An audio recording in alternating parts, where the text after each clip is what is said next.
Washing बाबाचे इकडे काळा उडण पुलाच्या वरून जा जरा लगेच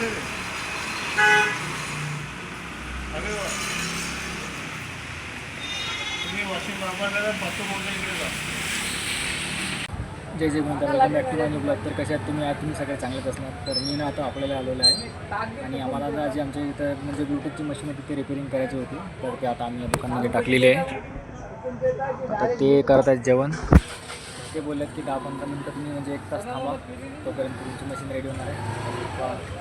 आणि मी बसून आहे इकडे, बघू आता किती लवकर देतात करून ते आम्हाला. तर ते दादाचं झालं आहे जेवण, पप्पा गेलेले आहेत आतमध्ये. मी या दुकानामध्ये बसले आहे समोर इकडे. तर आता बघू किती लवकर ते रिपेअरिंग करतात. लवकर रिपेअरिंग करतो कारण की आवाज खूप आलेला आहे. पाऊसचा जरा मोसमच झालेला आहे आता एकदम.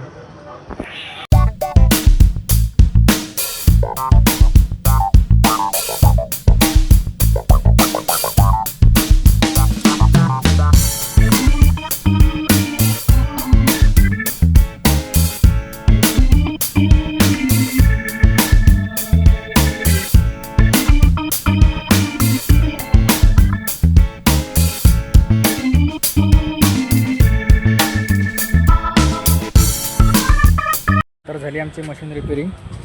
आणि आता हेल्मेट वगैरे आज ना म्हणजे 1 तारीखपासून दुसराच नियम लागला. डोक्यामध्ये हेल्मेट घालूनच फिरायला लागतं जिकडे तिकडे. तर आता आम्हाला फॅनचं ते एक वेळेस रिपीट घ्यायचं आहे आणि बस निघतो मी लवकर घरी जाऊन. तर फायनली मी घरी म्हणजे लवेडचा पोहोचला. मी जवळपास 4 वाजताच घरी आलो आहे आणि जेवण वगैरे केलं. मी जरा आराम केला म्हणजे रिलॅक्स झालो मी.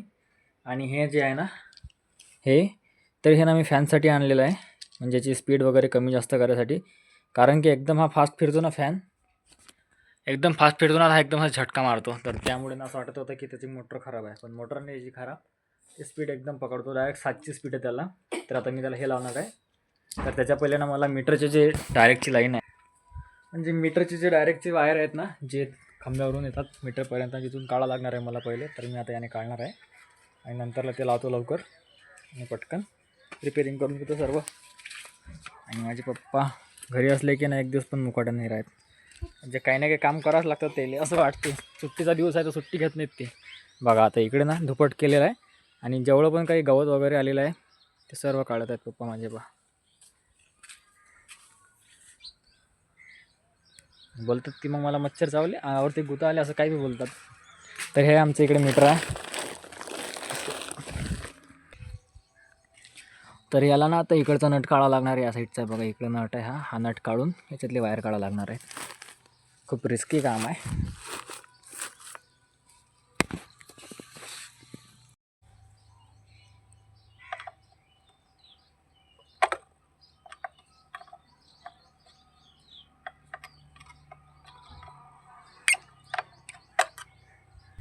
तर मी ना याचे जे होते वायर, हे वायर काढलेले आहेत. आता हे म्हणजे घरामध्ये आता करंट नाही आहे. तर आता मी लवकर ऑफ करून सर्व, बघा आता सर्व घरामध्ये अंधार पडलेला आहे. आणि टाईम न करता मी इकडचं जे आहे म्हणजे हा जो प्लग आहे, हा प्लग काढून ना ते मोटर याच्यावरती लावून देणार आहे, ज्याने फॅनची स्पीड वगैरे कमी जास्त होणार आहे. तर हा चार्जिंगवरचा लाईट हा तरी पण लागतो.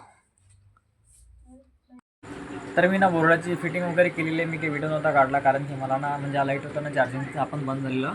तर मोबाईलची टॉर्च लावून मी काम केलेलं आहे. बघा आता इकडे हे बघा, इथे तुम्ही बघितलं असेल की त्या जागा होती, मी हा प्लग नाही काढला, तर डायरेक्ट इथेच याचं ॲडजस्टमेंट केलेलं आहे. म्हणजे जागा होती 2 प्लगची, तर मी फॅनसाठी ना स्पेशल केलेलं आहे. म्हणजे आता फॅनचा जो केबल आहे ना, हा बघा हा केबल आहे, हा केबल ना डायरेक्ट याच्यामध्ये दिला आहे मी आतमध्ये टाकून, म्हणजे याच्या बॅक साईडने येते, इथून आतमध्ये टाकलेलं आहे.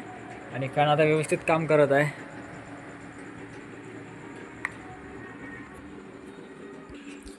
पण त्या फॅनचं एक ना म्हणजे की तो ना परत आवाज करत आहे. मी त्यांना म्हणजे दुकानवाले जे होते, जे तुम्ही फॅन घेतलेला आहे, तुम्ही बघितलं असेल कुठून घेतला आहे, तर तिथे ना म्हणजे त्यांना मी फोन केलेला आहे. त्यांना एक व्हिडिओ काढून टाकला आहे मी, की म्हणजे त्यांना हिंदीमध्ये बोललो आहे मी की दादा म्हटलं हा जो व्हिडिओ आहे, म्हणजे सॉरी व्हिडिओज बोलतो मी, की हा जो फॅन आहे ना, हा ना परत तोच आवाज करत आहे.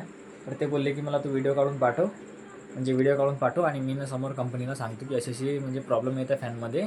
तर त्यांना बोललो आहे मी एक्सचेंज करून द्या ना यार, काय त्रास देतं सारखा. म्हणजे जवळपास ना 3रा चक्कर आहे माझा आता. उद्या परत घेऊन जावं लागणार आहे मला, म्हणजे परत रिपेअरिंग करा त्याला. काय यार काही समजत नाही.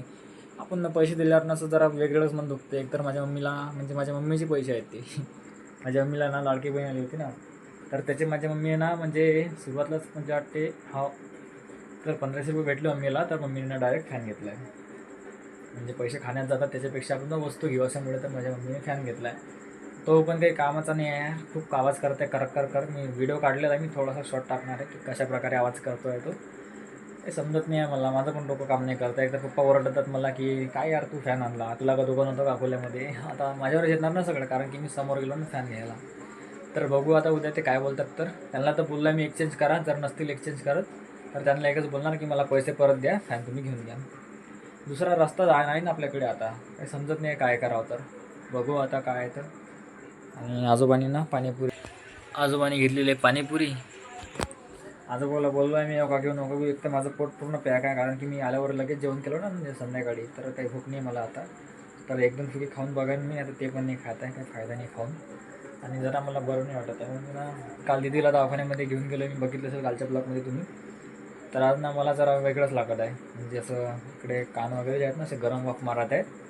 तर माझे कान गरम वाफ मारतात ना तेव्हाच मला ताप वगैरे येऊन जातो. बघू आता उद्याचा दिवस कसा निघतो काय निघतो. तर बघू आता की ते फॅनचं काय होणार आहे आपलं.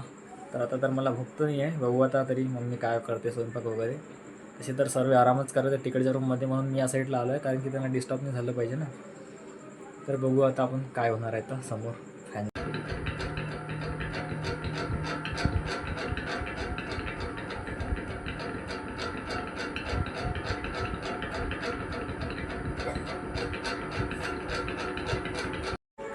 मी ना फॅनचा जरासा शॉट टाकलेला आहे की तो कशा प्रकारे आवाज करत आहे.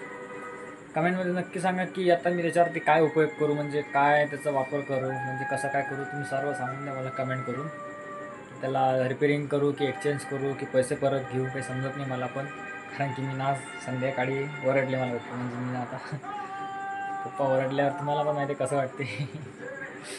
आणि पप्पाचं बोलणं एकच होतं की तू जो फॅन आणला ना तर तू व्यवस्थित चेक केला नाही का. आता मी चेक तर सर्व केलं आहे, आता असं काय माहीत की घरी येऊन फॅन असा होणार आहे. तर माझं पण जरा डोकं नाही झालं आहे. तर बघू आता सकाळी काय होणार आहे. तिथं फॅनवाला म्हणजे काय बोलतात ते दादा, की ते एक्सचेंज करतात की पैसे परत देतात की त्यालाच परत रिपेरिंग करतात. मी याच्या पहिले त्याला एक वेळेस रिपेरिंग केलेलं आहे, कारण की ते बोलले 1 वर्षाची गॅरंटी आहे ना. तर मी त्याला घेऊन गेलो आहे. तरी पण यार असं वाटत आहे की पैसेच घेऊन घ्या. तुम्ही मला सांगा की मी काय करू फॅनचं, म्हणजे पैसे वगैरे परत घेऊ की फॅन परत त्यांना रिपेरिंग करायला लावू की एक्सचेंज करू. सारखा जर असा त्रास देणार ना आपल्याला तर मला प्रॉब्लेम होणार ना झोपमध्ये. कसं आहे तुम्हाला पण माहीत आहे, एकदम स्मूथमध्ये चालला ना तर हरिक येणार आहे ना आपल्याला, कारण की आपल्या खिशातले पैसे गेलेले आहेत. तर ते ना पूर्ण 1500 रुपयाचा घेतला मम्मीनं फॅन. आणि बघू आता काय तर.